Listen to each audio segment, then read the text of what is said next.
Good afternoon, ladies and gentlemen, and welcome to the Sunday debate.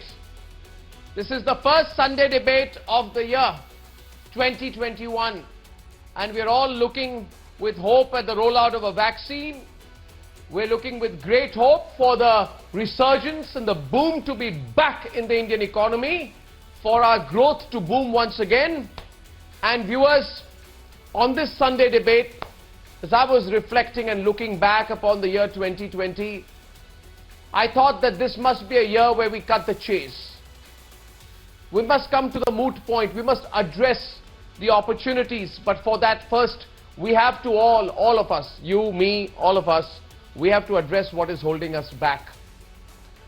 And we don't need to have Twitter fights over it. We just need to be honest about what is holding our great nation back. Can we pause for a moment on this Sunday afternoon and ask ourselves, what is that one thing? What is that one issue? What is that one stumbling block? Can you think, viewers, at this minute? Let all of us just have 30 seconds of reflection on this one issue. What is it that pulls us back? What is it that stops us from achieving what we can achieve? Now, I don't know how many of you will agree with me, but I think it's politics. Politics has started holding this country back. Politics has become our biggest problem. We have a great opportunity, we have great entrepreneurship, we have great effort, we have great talent, we have a fantastic young population, we have access to technology, we have an innovative spirit, but one thing which is holding us back, and if we don't address this issue now, then we are going to suffer all of 2021, that is politics. And the one major issue, the one looming issue that has held India hostage is the hashtag today, hashtag politics over everything. We have somehow started believing that this is a positive attribute, but it is not. We believe that we are an intensely political people, and hence this is one great thing about it. We are the quote-unquote argumentative Indian. We argue over everything. We get into big monologues, dialogues, and polemics over everything. But viewers, I now believe, and I hope you do too, that one thing which is holding us back is politics over everything. It is truly holding back the India story. What we can be, where we are, what we can become, is all based upon a true and honest introspection over whether politics is holding us back. That's what I want to do this Sunday. India can be a trailblazer with a powerhouse of 130 crore people. We have the scientific ability, we have the sportsman spirit, we have an endless pool of talent, we have the grit to forge ahead with the glory, and we can be a superpower by 2030. So in our lifetimes, we will see our country as a superpower if we don't do hashtag politics over everything. Caste divides, politics over everything. Communal divides, politics over everything. Regionalism, ultra-regionalism, linguistic divide has been kept alive. We keep debating about it for far too long, solely by all those people who want to do hashtag politics over everything. Now we have politics over the COVID vaccine. We have politics over the COVID vaccine, we have politics over national security, we have politics over international relations, we have politics over the Chandrayaan mission, we have politics over our farmers. Nothing is left untouched by politicization. Why should, let me ask, why should our Olympic winners be overshadowed by these thankless tukre gang? Why should our ISRO launches be cast aside as political hooliganism takes center stage? Why should that be the image of our country? Why should our security forces, who show tremendous restraint in the most aggravating of circumstances, be villainized by those who would support terrorists for politics?